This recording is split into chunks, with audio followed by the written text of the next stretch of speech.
प्रणाम। आज 14 जून बहुत ही शानदार दिन है आज का, बहुत ही सर्वोत्तम।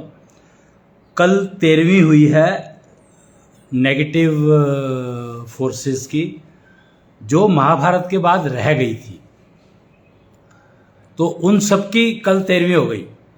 समझो कि घटोत्कच, अगर एक नाम सुना होगा आपने महाभारत में, एक बहुत इंपॉर्टेंट वो था कैरेक्टर, जिसके बारे में बहुत कम जानकारी अवेलेबल है।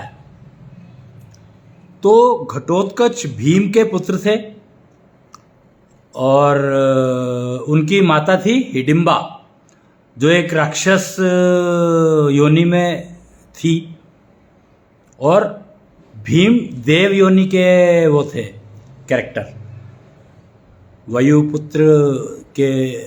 वायुदेव के पुत्र थे भीम।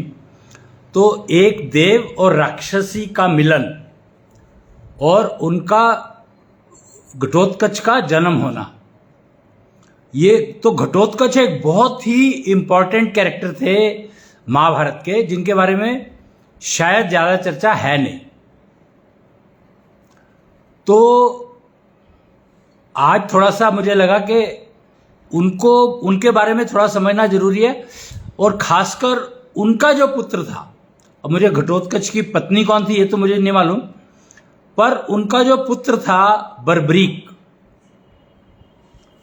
वो बहुत इंपॉर्टेंट कैरेक्टर रहा है, जो शायद महाभारत का सब कुछ बदल सकता था। उसके अंदर कैपेबिलिटी थी, पर कृष्ण ने उसको पार्टिसिपेट नहीं करने दिया महाभारत में। अब क्यों नहीं करने दिया ये एक अलग इशू हो सकता है, विषय अलग होगा, कुछ सोचा होगा कृष्ण ने कि उसको नहीं आने देना है। बट वही एक ऐसा कैरेक्टर है जिन्होंने महाभारत को सत्य के एंगल से देखा। यानी एक्चुअली महाभारत में क्या हुआ वो बर्बरीक के अलावा शायद कोई नहीं जानता, कोई भी नहीं जानता कि महाभारत में हुआ क्या। एक लोग कहते हैं संजय एक कैरेक्टर हुए हैं जो धृतराष्ट्र के वो थे सारथी, तो उन्होंने महाभारत का सारा विवरण सुनाया उनको लाइव टेलीकास्ट।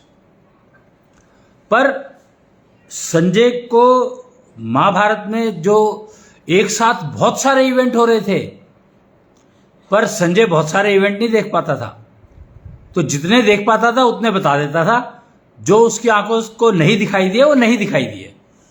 लेकिन बर्बरीक ऐसा नहीं था, उसकी आंखों से कोई भी इवेंट छुप ही नहीं सकता था, क्योंकि एक तो उसकी जो दृष्टि थी वो उसकी अपनी विकसित की हुई थी। सेंसेस को समझना है तो आपको बर्बरीक और संजय को समझ लो, तो आपको पता लग जाएगा कि अगर आपकी सेंसेस विकसित हैं, आपकी डेवलप की हुई हैं, अपनी सेंसेस को आपने पोल्यूशन फ्री किया हुआ है और सिंक्रोनाइज्ड है, तो आप बर्बरीक के एंगल से महाभारत को समझ सकते हो। और अगर आपकी सेंसेस जो है वो ड्रिवन है, यानी सिंक्रोनाइज नहीं है, फिल्मी इंडस्ट्री की तरह से आपको उनको बहुत जोर लगाना पड़ता है कोई भी चीज समझने के लिए, बहुत एफर्ट करनी पड़ती है। तो समझो फिर संजय की तरह से आप देख रहे हो महाभारत को, तो बहुत सारी चीजें छूट जाती है। संजय से भी पता नहीं क्या क्या छूट गया महाभारत का, और जो बता पाया वो ही इतना बड़ा था कि छूट भी गया तो कोई फर्क नहीं पड़ता। कैजुअल अप्रोच कहां से शुरू हुई? कैजुअल अप्रोच यहां से शुरू हुई कि क्या फर्क पड़ता है अगर 10 इवेंट हो रहे हैं और मैं उनको रिपोर्ट कर रहा हूं, और उसमें से अगर मैं 2 कर पाया तो क्या हुआ, मुझे 2 ही समझ में आया, 2 मैंने रिपोर्ट कर दिए,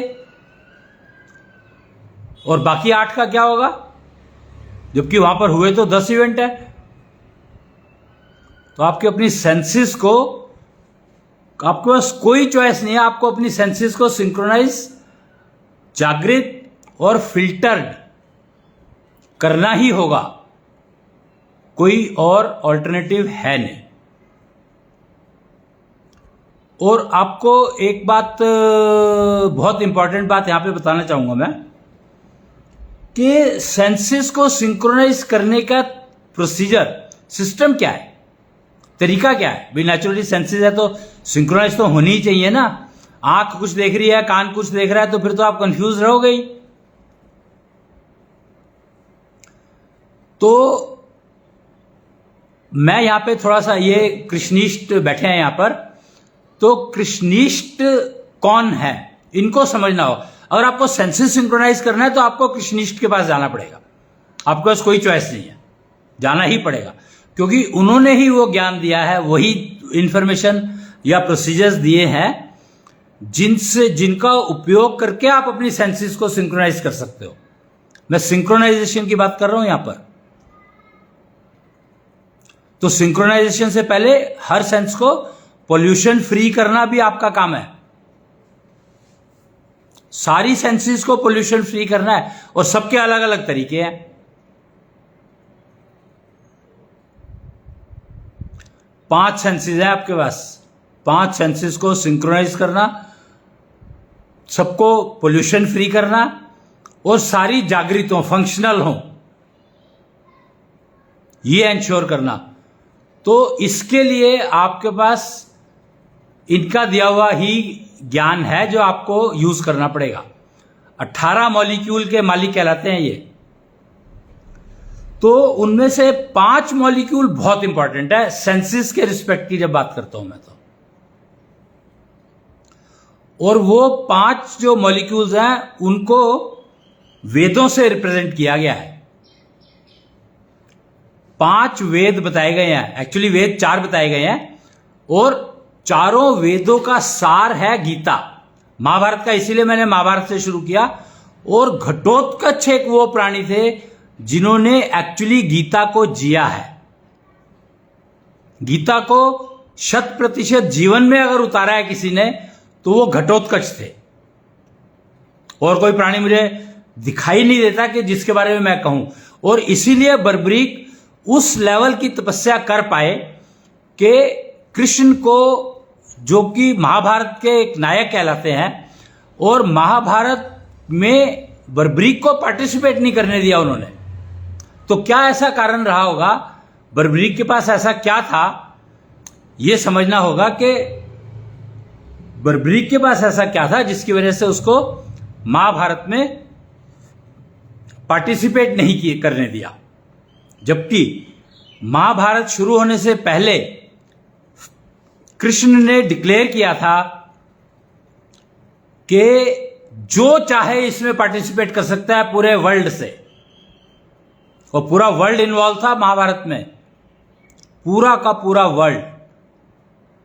और 3 पार्टीज थी, इनफैक्ट 4 थी एक्चुअली देखा जाए तो। 4 पार्टीज थी महाभारत में, 4 टीम थी, 4 तरह की टीम थी। एक कौरव, एक पांडव। तो तकरीबन आधे से ज्यादा वर्ल्ड कौरवों के साथ था, पर बाकी बचा हुआ वर्ल्ड पांडवों के साथ भी था। तो बाकी 2 कहां गई?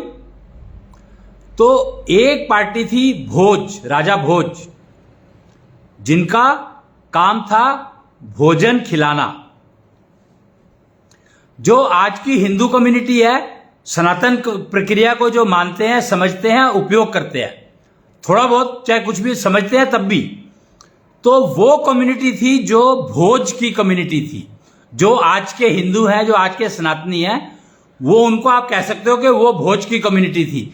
वो ना कौरवों की साइड पे थे ना पांडवों की साइड पे थे ही नहीं।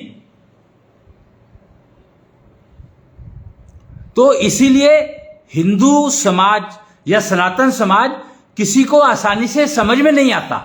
आज प्रॉब्लम क्या है, आज सारे के सारे हिंदुओं के पीछे क्यों पड़े हैं? तो यह बात समझनी होगी आपको कि उनके पीछे क्यों पड़े हैं। क्योंकि उनको वो है क्या, उनके बारे में कोई जानकारी है ही नहीं।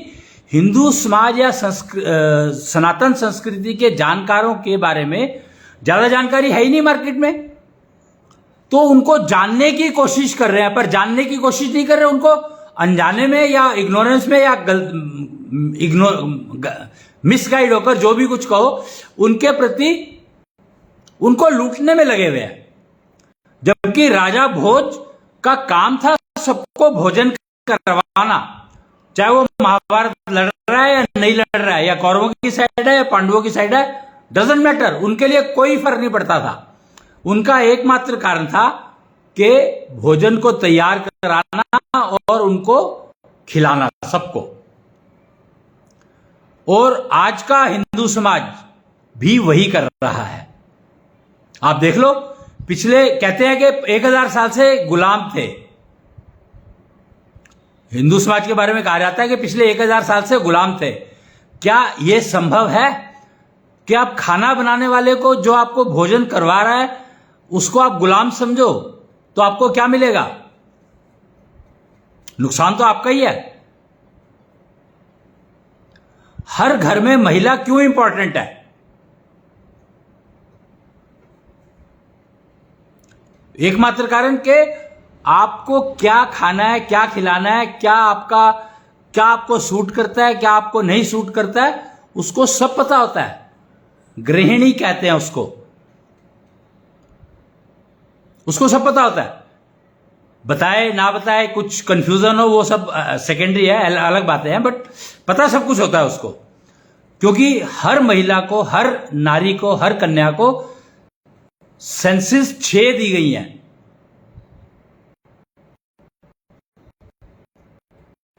अब समस्या क्या हुई है कि ये जो कृष्णिष्ठ है, 18 मॉलिक्यूल के मालिक हैं। ये एक छोटी सी किताब है कृष्ण का, इसके अंदर दे रखे है कि उनके 18 क्या क्या है, 5 5 3 5। तो ये मैंने पहले भी शायद बताया था एक बार कि पहले जो है वो है आपकी शारीरिक व्याधियों से जुड़े हुए, यानी जो फिजिकल बॉडी की जो प्रॉब्लम्स है उससे जुड़े हैं 5।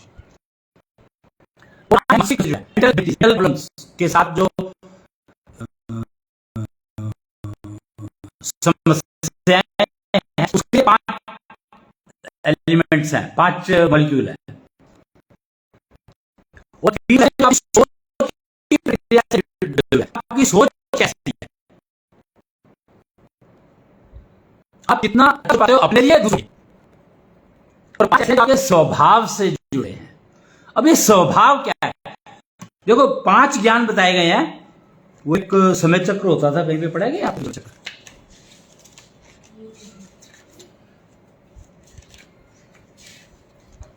कोई भी कागज पे प्रिंट हो, कुछ हो है क्या? या वो दिखा देते, ये खाली ये चक्र हो बेशक, इसमें चक्र नहीं बना हुआ, किसी किताब में छपा होगा। ये दे देना, ये सिंहासन वो उधर वाला, हाँ हाँ दे दे, दिखा, हाँ ये है ना। ये अगर आप देखेंगे,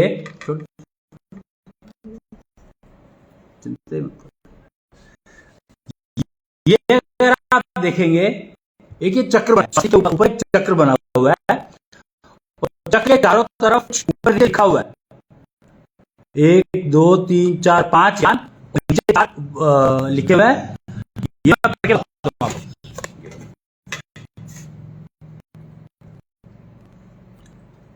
ज्ञान है: तत्व ज्ञान, आत्मज्ञान, ज्योति ज्ञान और व्यवहार ज्ञान। इसमें जो पहले 4 ज्ञान है वो तो आपके अपने लिए है, पर जो 5वां है वो है व्यवहार ज्ञान। 5वां जो है वो है व्यवहार ज्ञान।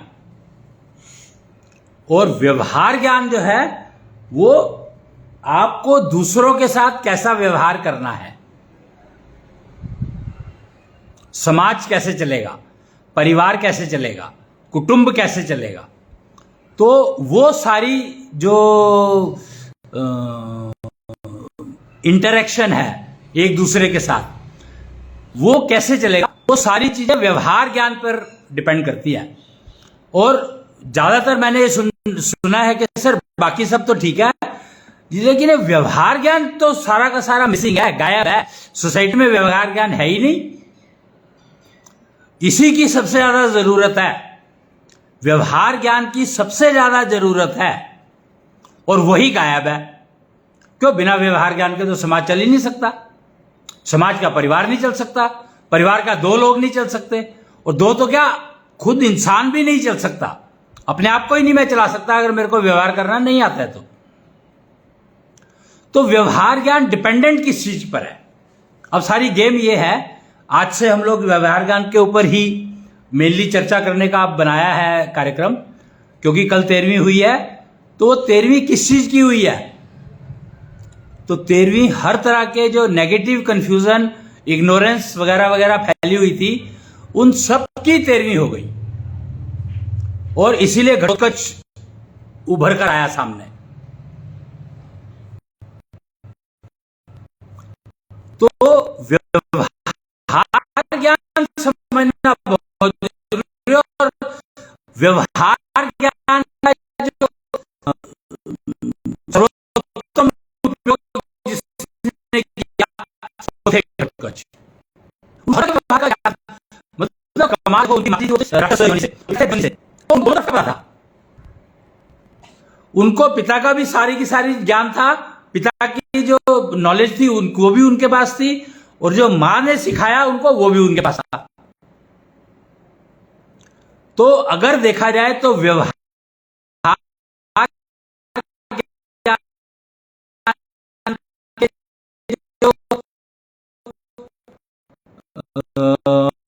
बेस्ट एग्जांपल अगर दुनिया में आपको समझना है ना,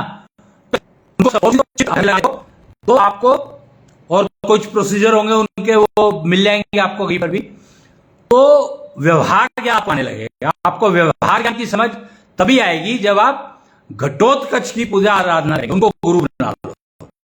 व्यवहार ज्ञान के लिए अगर आपको गुरु बनाना है तो घटोत्कच को बनाना पड़ेगा। आपके पास वो कोई कैरेक्टर है ही नहीं जिसको आप इस रेफरेंस पे ला सको। खैर, अब व्यवहार ज्ञान में सबसे इंपॉर्टेंट रोल पता है किसका है? आपकी सेंसेस का। समस्या यही है, व्यवहार ज्ञान क्यों नहीं आया, या क्यों गायब हो गया, या क्यों मिसिंग है? उसका एकमात्र कारण है कि हमारी सेंसेस अलग अलग तरह से काम कर रही है, इस सिंक्रोनाइजेशन में है ही नहीं। सेंसेस ड्राइव करते हैं आपका सारा व्यवहार ज्ञान, और जब तक वो सिंक में नहीं होंगी तब तक समस्या है। जब तक वो जागृत नहीं होंगी जब तक समस्या है। जब तक वो पोल्यूशन फ्री नहीं होंगी तब तक समस्या है। तो आप ये समझ लो कि जैसे जब भी आप कोई भी अगर आपको प्रॉब्लम आ रही है व्यवहार ज्ञान से रिलेटेड, तो मूल उसका जो कारण है वो आपकी कोई ना कोई सेंस डिस्टर्ब कर रही है। या तो पोल्यूशन ग्रहण कर रही है, या उसका पोल्यूशन फिल्टर नहीं कर पा रही, या उसका फिल्टर बना नहीं, या वो सिंक्रोनाइज नहीं हो पा रही। अब समस्या पता है क्या है? कृष्णनिष्ठ ने 5 बता दिए।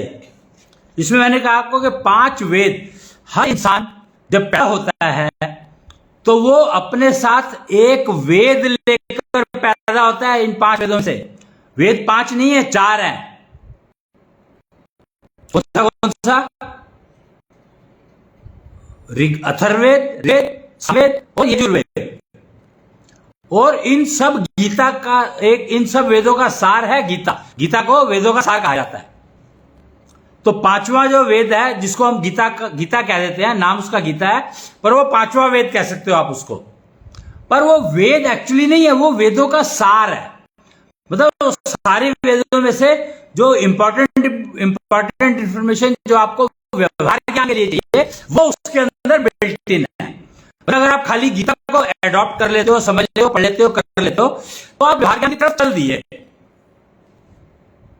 अगर आपको ध्यान हो, घटोत्कच जब मर रहा था तो उसको एक आवाज सुनाई दी थी कि आप उस तरफ गिरो। जब गिर रहे हो तो इधर नहीं गिरना, तो उधर गिरना है, जिससे कम से कम कुछ लोग आपके शव के उस पर दब करके शत्रुओं का नाश हो जाएगा। वो उन्होंने सुना और उन्होंने उसको किया। मरने के बाद की बात बता रहा हूं मैं। ये जो 13 दिन का शौक किया जाता है ना, मरने के बाद 13 दिन का शौक किया जाता है, 13वीं की जाती है, तो वो इसीलिए की जाती है कि मर तो गए आप, आपका शरीर तो मर गया, पर सेंसेस जागृत हैं, वो सुन सकती हैं, देख सकती हैं, बोल भी सकती हैं, पर भाषा बदल जाती है तो सामने वाले को समझ नहीं आता। क्यों? जबान चाहिए बोलने के लिए, वो तो मर गई। क्योंकि 13 दिन लगते हैं दूसरी योनि मिलने में, शरीर के नष्ट होने के बाद। नष्ट होने के बाद ये जो है ना, आपको पता है अलग अलग प्रक्रियाएं क्यों हैं। जब इंसान मरता है तो उसके बाद कुछ लोग दफनाते हैं उसको, कुछ लोग ऐसे ही फेंक देते हैं, कुछ लोग उसको जलाते हैं। तो ये एक्चुअली क्या होता है कि जब शरीर नष्ट हो जाता है तो उसके बाद 13 दिन लगते हैं दूसरा शरीर मिलने में। जो पुनर्जन्म की जो प्रक्रिया है, अब हम क्योंकि व्यवहार ज्ञान की बात कर रहे हैं तो ये सब चीजें आएंगी उसमें। तो पुनर्जन्म की जो प्रक्रिया है वो शरीर के नष्ट होने से, इंसान के मरने से नहीं, शरीर के नष्ट होने के बाद से 13 दिन शुरू होते हैं।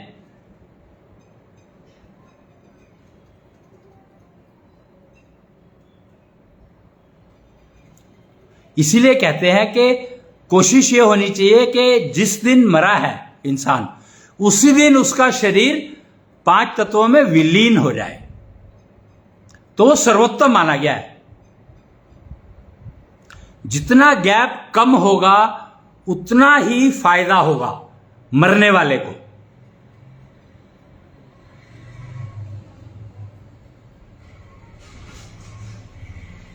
तो ये सब चीजें समझनी ही पड़ेंगी हमें, हमारे पास कोई चॉइस नहीं है, कोई हल है ही नहीं। खैर, तो अब हम बात कर रहे थे 5 सेंसेस की। तो 5 सेंसेस तो सबको मिली है और उसके बारे में तो इनका ज्ञान सब कुछ अवेलेबल है। अब समस्या क्या है कि कन्याओं को, महिलाओं को या फीमेल जेंडर को 6 सेंसेस मिली है, उसकी तो जानकारी है ही नहीं यहाँ पे कहीं पर भी। इस पूरी पुस्तक में उसके बारे में कोई जानकारी नहीं है ही नहीं। अब क्या करोगे? अब प्रॉब्लम यह हो गई है कि एक सेंस एक्स्ट्रा है और उसके बारे में कोई जानकारी कहीं पर उपलब्ध है ही नहीं। तो अब क्या करोगे आप? आपका व्यवहार ज्ञान तो सेंसेस के ऊपर डिपेंडेंट है, तो व्यवहार ज्ञान तो गायब हो ही गया। 5 सेंसेस की हालत बुरी है और एक एक्स्ट्रा सेंस है हमारे पास, उसका तो पता ही कुछ नहीं है।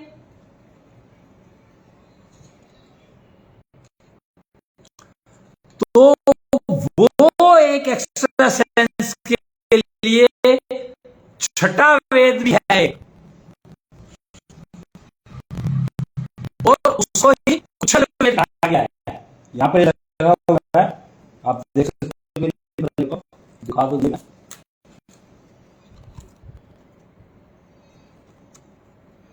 देखो यहां दिखता है क्या? कैमरा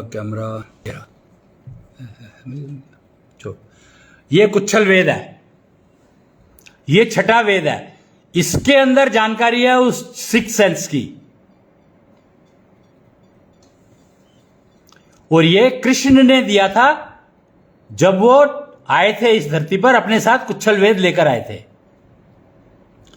और वो मक्खन खाते थे ना, मक्खन का उनका वो रहता है, मक्खन का कोई हिसाब किताब, तो उन्होंने ज्ञान समुद्र मंथन किया था और उसमें उनको मिला था, वो क्या थे, कुच्छल वेद दिया था उसमें। तो 6 सेंस का जो सारा ज्ञान है वो कुच्छल वेद में है। और इसका जो कुच्छल वेद के जो वो है ईष्ट, वो है शुक्रायु भगवान, महाविष्णु का 64 रूप में से एक रूप शुक्रायु भगवान। तो उन्होंने 6 मॉलिक्यूल के मालिक हैं, वो टोटल 24 मॉलिक्यूल होते हैं, उसमें से 18 मॉलिक्यूल के मालिक तो कृष्णिष्ठ हैं और 6 मॉलिक्यूल के जो मालिक हैं वो हैं शुक्रायु भगवान है, उसके ऊपर लिखा हुआ है, लिखा नहीं हुआ, दिखा, चल दिखा देता हूं।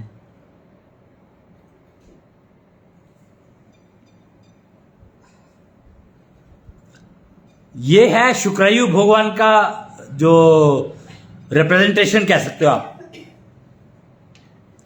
इसमें ना एक ये एंटीना लगा हुआ है, अगर आप ध्यान से देखेंगे ना, एक ये एंटीना लगा हुआ है, ये आपको दिखेगा तकरीबन अगर आप थोड़ा ध्यान से देखेंगे तो 6 और 9, ऊपर 6 है और नीचे 9 है।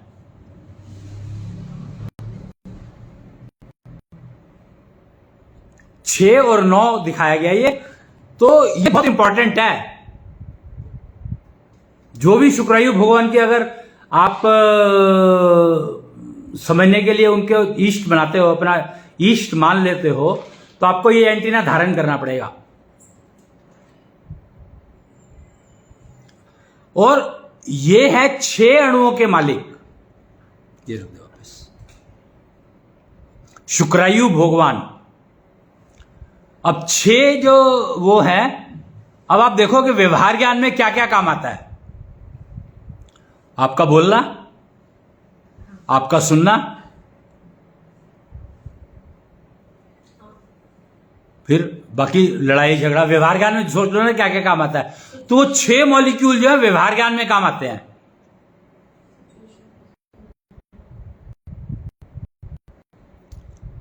वो 6 के 6 मॉलिक्यूल व्यवहार में काम आते हैं।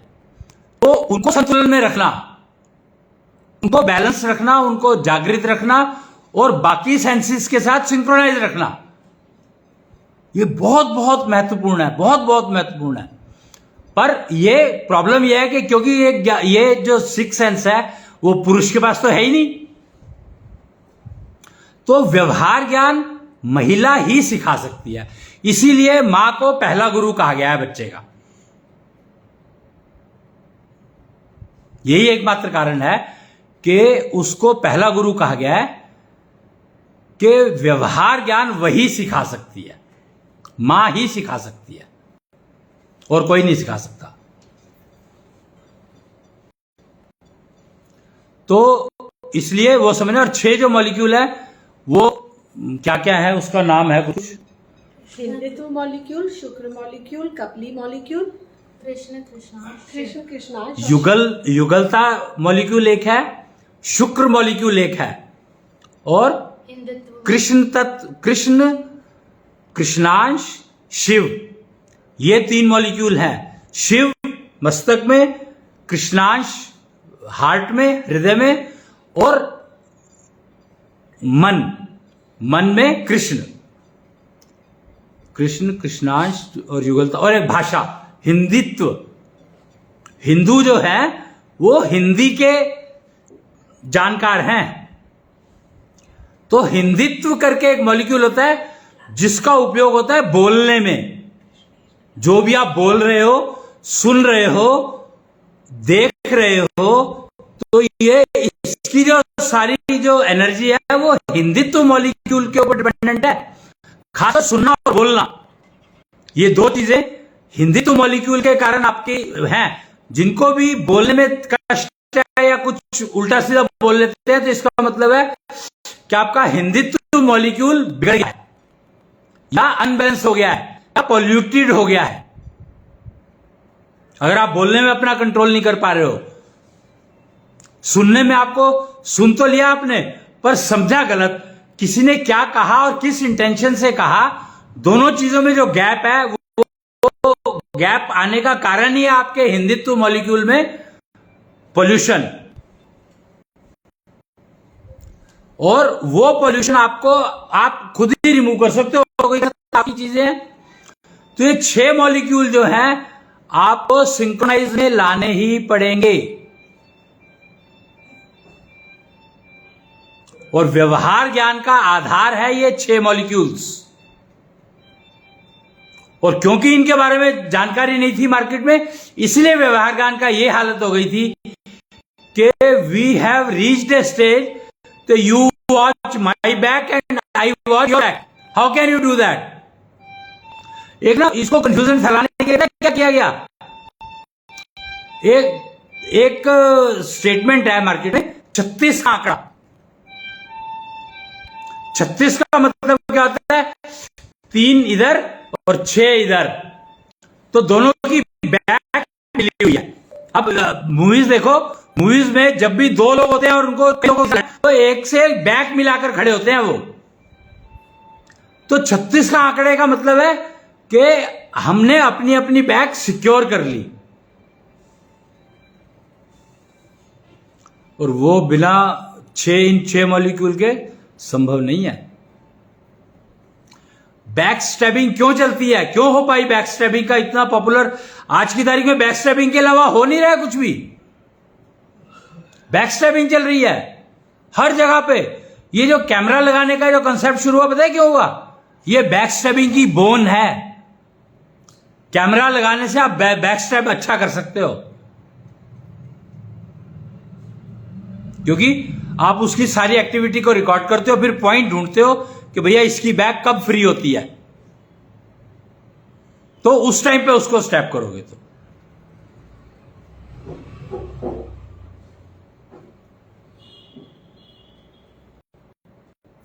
तो ये सब इसलिए चल रहा है क्योंकि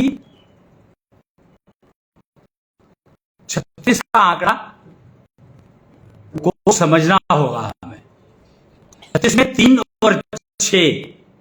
कल ना मैं बैठा था तो वहां पे एक ऐसी बात हो रही, उससे एक और थे सज्जन, तो छत्तीसगढ़ से थे। कमाल है, इतनी बढ़िया जगह से हो तुम। 36 में 3 और 6, 3 गुरु बृहस्पति और 6 शुक्राचार्य, और उन दोनों को आपस में एक दूसरे का दुश्मन बना दिया। लोग क्या कहते हैं?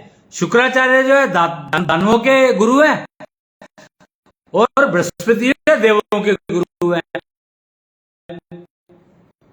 जबकि गुरु शुक्राचार्य गुरु नहीं है। शुक्राचार्य गुरु नहीं है किसी के भी, वो आचार्य हैं। आचार्य और गुरु का फर्क आपको समझना ही होगा। मां गुरु होती है और पिता को आचार्य बनना चाहिए।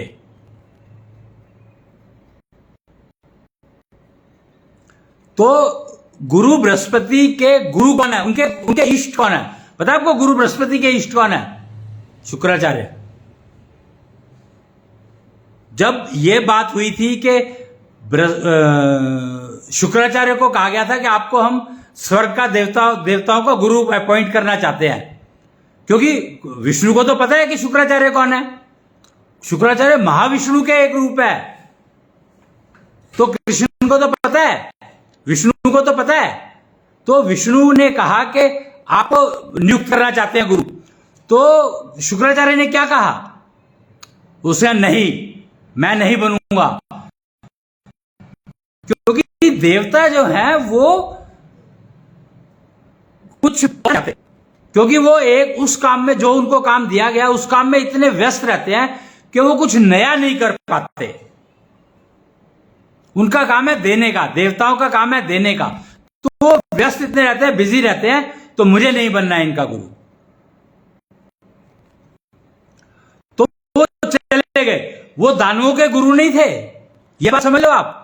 उन्होंने देवताओं को बनने से मना कर दिया, और वो कह करके गए कि बृहस्पति बैठेंगे मेरे उस स्थान पर।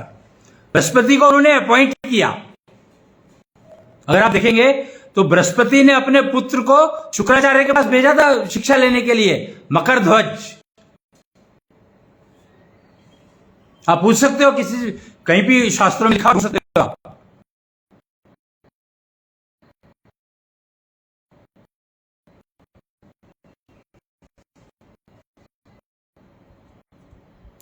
तो शुक्राचार्य दानव ने वो तो आचार्य हैं, जिसको सिखाना है सिखाएंगे, जो सीखना चाहते हैं सीखने जा सकता है उनके पास, पर सिखाएंगे किसको ये नहीं पता है। आचार्य का मतलब होता है वो सब कुछ खुद करता है, उनको किसी कोई मतलब नहीं है, किसी कोई लेना नहीं देना नहीं। वो हर चीज अपने हिसाब से डिफाइन करते हैं, और जो उनका मान लेता है वो सीख जाता है, जो नहीं मानता उसकी प्रॉब्लम रहने वाली है। क्यों? क्योंकि सेंसेस की सिंक्रोनाइजेशन करवाने का जो टेक्नोलॉजी है वो उनके पास ही है। आप क्या करोगे? शुक्राचार्य के पास सारी टेक्नोलॉजी वही है। आपको अगर अपनी सेंसेस को सिंक्रोनाइज करना है, पोल्यूशन फ्री करना है, फिल्टर बनाना है, फलाना जो करना है, शुक्राचार्य के पास ये सारा का सारा वो ज्ञान, टेक्नोलॉजी, हर चीज उनकी दी हुई है। तो उनके आपके पास कोई चॉइस नहीं है। अगर आप व्यवहार ज्ञान को समझना, सीखना, उपयोग करना चाहते हैं तो आपको गुरु शुक्राचार्य की पूजा करनी ही पड़ेगी। उनके बताए हुए तरीके से कोई हल नहीं है। और वो आचार्य हैं, उनको गुरु मत कहना कभी भी। गुरु नहीं है वो आचार्य हैं। आचार्य का मतलब होता है कह दिया तो कह दिया, स्ट्रिक्ट। उनकी बात को टाला नहीं जा सकता किसी भी हालत में। और मुझे है कि उनको शुक्राचार्य की पूजा करनी ही पड़ेगी।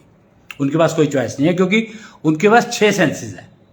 और छठी सेंस का ज्ञान जो है वो कुच्छल वेद में है, पर जो मॉलिक्यूल है वो शुक्राचार्य की देन है। शुक्र मॉलिक्यूल के मालिक हैं शुक्राचार्य।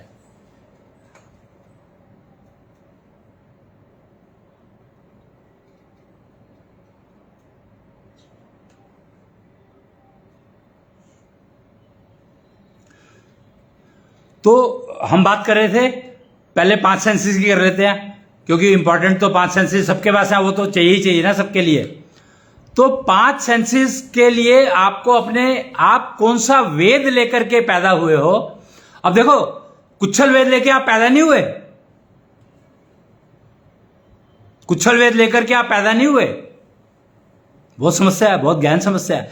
वेद आप 5 ही लेकर के पैदा हुए हो, एक्चुअली 4, और 5वां गीता है। क्योंकि कुछ लोग ऐसे हैं जो कि मल्टी डायमेंशन काम कर पाते हैं। तो वो 5 वेद में से आप कौन सा वेद लेकर के पैदा हुए हो, ये आपको कोई कुच्छल योगी ही बता सकता है। अब आप ढूंढ लेना कुच्छल योगी और चले जाना उसके पास। शुक्राचार्य ज्योतिष के में काम करते हैं ये लोग। हम अब थोड़ा सा समझते हैं वेदों को, कि मान लो आप अथर्ववेद को लेकर के पैदा हुए हैं। ये आप जब कंसीव करते हैं तभी डिफाइन हो जाता है कि आप कौन सा वेद लेकर के पैदा हुए हो। तो जब आप आपके यहाँ पे बेबी कंसीव करता है तो बेटर है कि आप किसी कुच्छल योगी के पास जाओ और पता कर लो कि ये कौन सा वेद लेकर के पैदा हुआ है, जिससे आप उसको व्यवहार ज्ञान उसके अकॉर्डिंगली सिखा सको। एक्चुअली ये वेदों से व्यवहार ज्ञान डिफाइन होता है, क्योंकि सेंसेस सारी की सारी इन वेदों की वजह से ही कम ज्यादा काम करती है। तो पहला वेद है अथर्ववेद। अथर्ववेद जो है वो बताता है आपको कि अगर आप अथर्ववेद लेकर के पैदा हुए हैं तो आपको पहचानने की एक एक्स्ट्रा शक्ति मिली हुई है आपकी सेंसेस को, कि आप कोई भी प्रोडक्ट देखेंगे तो आपको उसको प्राइस वर्सेस परफॉर्मेंस वो आप एस्टिमेट कर सकते हो कि ये जो बंदा बेच रहा है ये 1 लाख का बेच रहा है, क्या ये वर्थ 1 लाख है। आपको तुरंत आएगा अगर आप अथर्ववेद लेकर के पैदा हुए हो। सामने जो इंसान बैठा है वो उसके कहने में कितनी सच्चाई होगी ये आप बड़े आराम से असेस कर सकते हो, कि वो जो कह रहा है और जो कहना चाह रहा है उसमें कितना फर्क है। ये आप वो प्राणी जो अथर्ववेद लेकर के पैदा हुआ है बहुत अच्छे से समझ सकता है ये बात, सामने वाले को समझने के लिए। क्योंकि व्यवहार ज्ञान जो है सामने वाले के ऊपर डिपेंड करता है कि उसके साथ कैसा व्यवहार करना है। पत्नी है तो कैसा व्यवहार करना है, और बेटी है तो कैसा व्यवहार करना है, बेटा है तो कहना है, चाचा है तो कैसा करना है, पिता है तो कैसा करना है, ये सारी चीजें उसी पे डिपेंड करती है।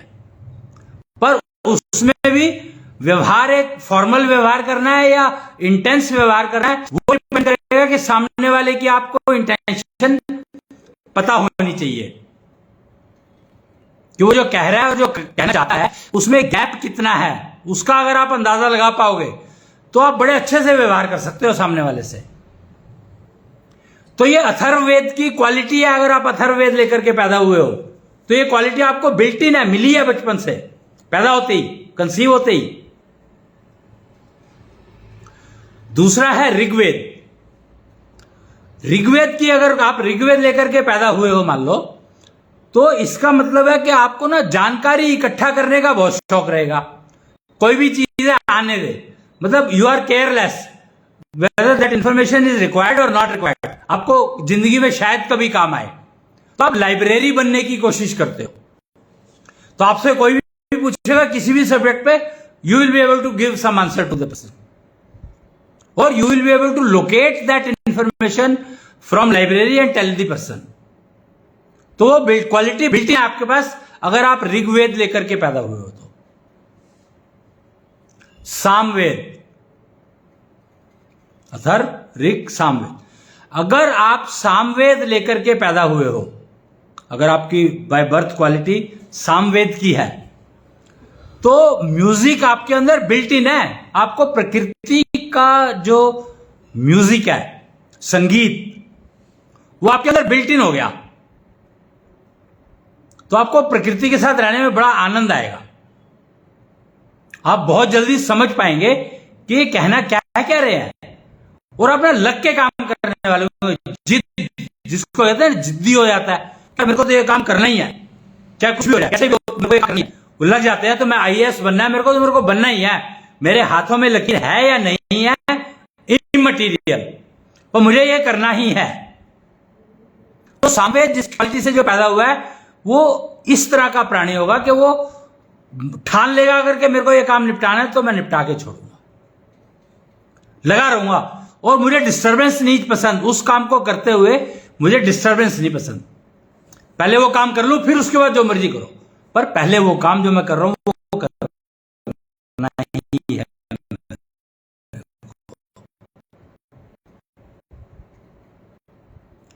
चौथा है वर्क एल्कोहलिक, जिनको काम करने का बहुत शौक होता है, और कोई भी काम, मतलब ये नहीं है कि एक पर्टिकुलर टाइप का, कोई भी काम करेंगे तो काम करेंगे। काम से मतलब उनको हाथ का काम करने में बहुत वो आता है, हाथ बिजी रहती है, मेहनत, फिजिकल मेहनत, थक जाएंगे फिर वापस बैठ के उठ के काम, थके होंगे, लेटे होंगे, तब भी वो कुछ चलता रहेगा उनका। ये यजुर्वेद की टिपिकल क्वालिटी है कि वर्क एल्कोहलिक रहेंगे ही रहेंगे। तो ऐसे लोग प्रोडक्शन में बहुत कामयाब है। इंडस्ट्री लगा ले, फैक्ट्री लगा ले, बढ़िया चलेगी।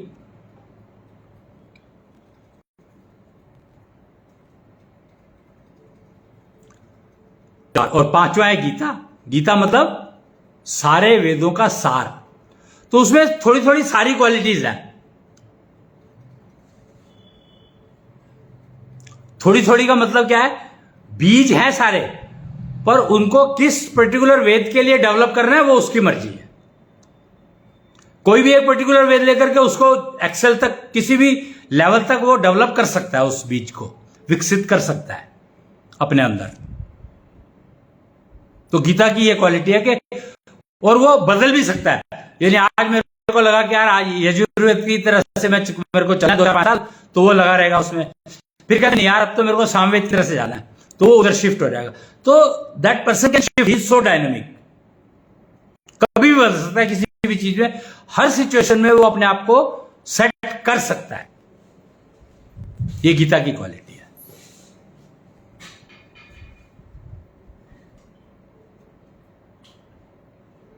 तो सबसे पहले आपको अपना वेद पता करना बहुत जरूरी है। उसका ज्ञान कृष्णनिष्ठ का दिया हुआ है। तो वेद पर ही आपका जो व्यवहार ज्ञान है डिपेंडेंट होगा, और जो वेद है उसी के हिसाब से आपको अपब्रिंगिंग करनी है अपने बच्चे की, जिससे वो बाकी चीजें अपने आप सीख पाएगा। उसकी लर्निंग एफिशिएंसी प्रिसाइजली वेदों के ऊपर डिपेंड करती है, कौन से वेद लेकर पैदा हुआ है, उसकी लर्निंग एफिशिएंसी उस वेद पर डिपेंड करती है।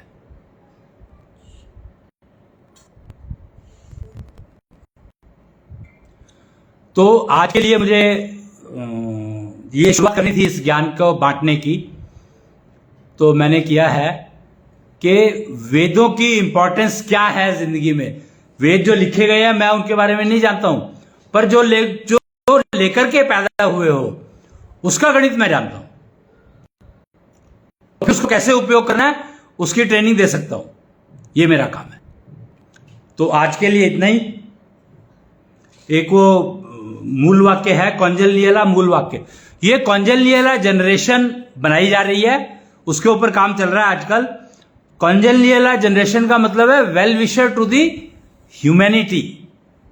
ह्यूमन रेस का वेल विशर होना ही आपको कौंजल्यला जनरेशन का एक हिस्सा बनाता है।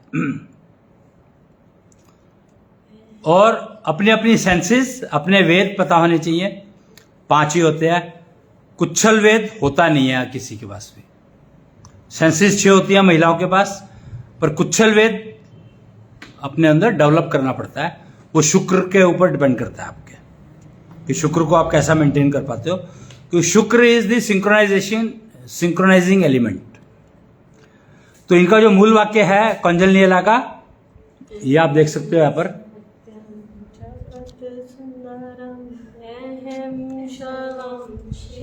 अहम सत्यम जगत सुंदरम अहम शवम शिवम पंचतत्व सत्यम पंचारक सत्यम योग योगा सत्यम कृष्णांश ही आत्मा सत्यम। देखो इसमें कमाल है, इसमें 2 वर्ड दिए हैं योग व योगा। तो ये आपकी जो योग शब्द है, योग शब्द कुच्छल वेद से आया है, और जो योगा शब्द है वो आया है गीता से। वो योगाक्षेम में कुछ लिखते हैं ना, उसमें क्या होता है, वो एक वर्ड होता है। तो गीता से योगा शब्द जो है वो गीता से आया है, और योग शब्द जो आया है वो आया है कुच्छल वेद से। तो इस मूल वाक्य का जितना भी आप बोल करके करेंगे उतना ही आपका सेल्फ कॉन्फिडेंस इंप्रूव होगा। ये पक्की बात है। तो आज के लिए इतना ही। जय कृष्णीश।